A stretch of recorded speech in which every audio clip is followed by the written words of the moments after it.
Hello, everyone. This is Al Fadi. I'd like to welcome you back to this amazing series about the search for Muhammad or the quest for Muhammad. And today's title is telling. We intentionally title it Rock Inscriptions Also Tell a Different Story. And that's exactly what we are going to focus on today in our search for the real Muhammad. With me here in studio is Dr. Jay Smith to unpack this. Dr. Jay, thank you so much. No, it's good to be here. Thank you. So, what do rock inscriptions tell us about Muhammad? Well, very similar to what the coins tell us. Now, why are we surprised by that? Because, again, we're going back to the 7th century, looking for the evidence on the ground. Coins are great evidence because they aren't disintegrating, they don't deteriorate. Rock inscriptions are also equally good because they don't disintegrate, they don't deteriorate. They're made out of rock. Rock and metal, you can see, will last for centuries and centuries, and they're almost as good today as the day they, in case of the coins, minted, or in case of the rock inscriptions, in case the time when they were chiseled out by those who were creating the rock inscriptions. Right. When we look at the what was happening with the rock inscriptions, let's go ahead and let's look at the slides. And when you want to look at the map there, many of the rock inscriptions, but the rock inscriptions that we're finding were all up in the north. 30,000 of them have now been found. And it's fascinating. They surveyed in places like Arabia, the Negev, Transjordan, and Syria, with possibly another 70,000 more yet to do. So there's a whole lot to do. But they can't find rock inscriptions from the 7th century in Mecca and Medina. One would expect it to be Mecca and Medina if these were being written at the time Muhammad lived, because that's where the Hajj was, that's where all people would come down to Mecca to do come to the sanctuary, of course, so that's where they would do the 5 stages of the Hajj, but nothing is down that far south. All of them are, if they were down that far south, they would have also been written in this type of Arabic. Like we talked about this in another episode. The Sabaic Arabic, which has dots and vowels in it. And yet we know that none of these inscriptions have dots and vowels. There's just 16 consonantal letters. And those 16 consonantal letters all come from up here. Where is the red rectangle, the small one at the top, north? That is today parts of Israel, parts of Syria, and parts of Jordan. In fact, it's fascinating because this Nabatean Aramaic comes from Petra. Petra. Why have we heard about Petra before? Gibson's material, Gibson's research. The Qibla, yeah. The Qiblas are all facing. So the very same place where all this Arabic that we see in the rock inscription, which is also in the Quran, also is this Nabatean Aramaic, is all from the same place that the Qiblas are all facing. Can you see how this all fits together?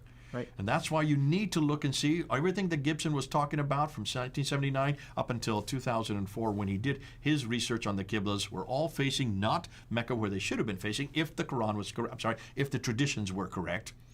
That should have been facing Mecca. None of them are facing Mecca. They're all facing the same area where this Nabatean Aramaic is coming from and where all these rock inscriptions are being formed. Now, we see the map there. Let's now look at let's look at it on a timeline, because you need to see this on a timeline. Not just the map, but get that in front of you. There's the map. Look at the Nabatean Aramaic in the north, and look at the Sabaic script in the south. Everything that what we know as the not the Arabic, all of the Islamic traditions. So we're talking about Ibn Hisham, we're talking about Al-Waqidi, we're talking about Al-Bukhari, Sahih Muslim, Ibn Dawud, Tirmidhi, and Al-Tabari. These guys that we've been talking about for so long, they're the ones that tell us it all happens in Mecca, Medina. Take a look and see what Ilka Lindstedt, who's probably about the world authority on the rock inscriptions. He looked at 100 rock inscriptions that he dated from 640 to 740. So that's the time period we're looking for. We want to look at this period because 640 is immediately after Muhammad's death, all the way up to 740. That's immediately before the Abbasids come into power. That's right. And I want to bring that in there because that's so important, because that would be the beginning of Islam. This would be these inscriptions should have reference after reference to something Quranic, because this is the time period that the Umayyads really come into power, and the rightly guided caliphs. Rightly guided caliphs start with Muhammad in 624, but include Abu Bakr, Umar, Uthman, and Ali up until 661, and then the Umayyads come into power from 661 all the way up until 749. So these inscriptions are all during that period, mostly the Umayyad period, and the rightly guided caliphs. So what does he find? Well, he looks at them, and he notices this. He says, prior to 690, Look at there. Prior to 690, there is no evidence in these inscriptions, these hundreds and hundreds and hundreds of inscriptions, no evidence of anything Islamic at all. Well, where have we heard that before? Yeah, With the coins. that's right. The same thing we find with the coins, you're finding on the rock inscriptions. Exact same thing. Nothing about Muhammad, nothing about Abu Bakr, Umar, Uthman, or Ali, nothing about people called Muslims, nothing about a religion called Islam, nothing about a city called Mecca, and nothing that is Quranic. And yet these inscriptions are from that area and from that time period. So he goes on and he says that except for some formula from pre-690, and these formula are not Islamic formula. These are not the formula that we see today.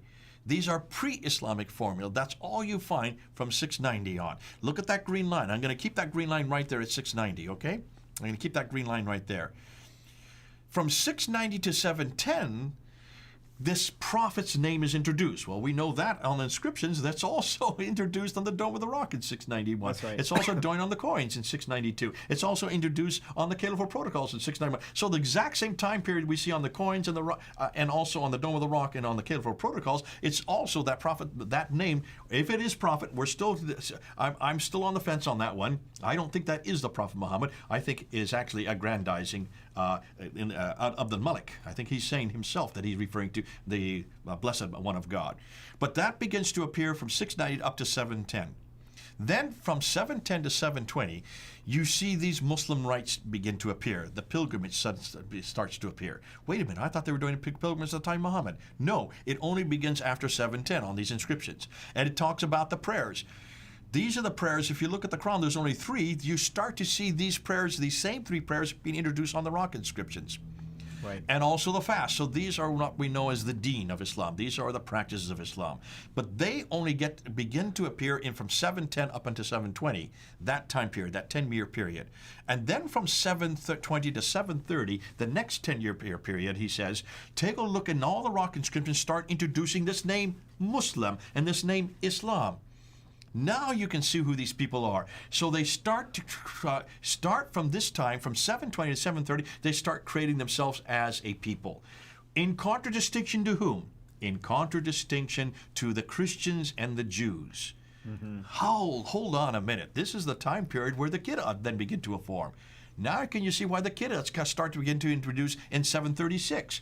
Because the inscriptions are showing what is happening here. You now have this discussion going on between the Christians and Jews, and it's all starting there in Kufa and in Iraq and Basra and up in Syria in Damascus. The inscriptions follow the same sequence.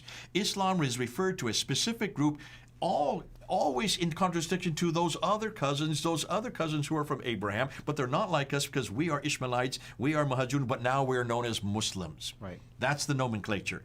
Look at the rock inscriptions and you can see the sequence how of Islam is beginning to form. So let's look at conclusion. It was only in the 730s. Remember, Muhammad supposedly died in 632. So almost 100 years later. This is 100 years later that there is evidence of popular devotion to Muhammad as a prophet. Not what we see on the coins earlier with Abdul Malik and also on the Dome of the Rock, which is probably looking at himself, and as a messenger, which makes the Islamic traditions incredibly awkward.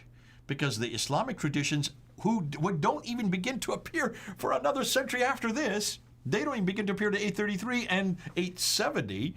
They say that this all began with Muhammad, not according to the inscriptions, not according to the coins. This all happens much, much later. So there is 100-year silence prior to this that indicates that Islam did not exist as a distinct religion until long after the time of Muhammad, which casts doubt on whether he had any part in starting Islam. Interesting.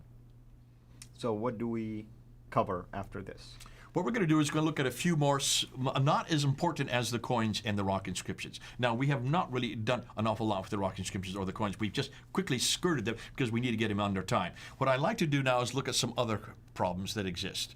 And then after that, we're going to look at some of the claims that Muslims make concerning what they say are proofs of Muhammad. We're going to debunk every one of them. Wonderful. Well, thank you for doing that, brother. And I, of course, can't wait until next time. And thank you, everyone, for watching us. And hopefully, you are considering, of course, to share these videos on your own channels, with your own friends, on your own pages, or any other means, because we want the knowledge to be spread. You can, of course, recommend people to come to Founder Films, come to Seerah International. That's where you will find these videos housed. Interact with us, send us comments, and we'll do everything possible in our capacity and ability to respond back to you and your questions. In fact, even if you have any recommended topics related to this, run them by us. You never know. We may be able to accommodate some of those by way of doing video series on that, or individual videos as well, or maybe just Q&A to respond to some of these issues. In fact, I'm recommending we start collecting some of these questions and do maybe just video series on responding to these issues as well. Thank you as always, brother. Thank you, everyone. Until we meet again, have a blessed day. Thank you so much for taking the time to watch this video. We can't make these quality videos without the help of partners like you. So please consider becoming a Patreon supporter today at patreon.com/Seerah International. I want to make sure you always get notified when we release a new video. So please click the bell to be notified, and of course, make sure to subscribe to this channel. If this video was helpful to you, please click the thumbs up. Thank you.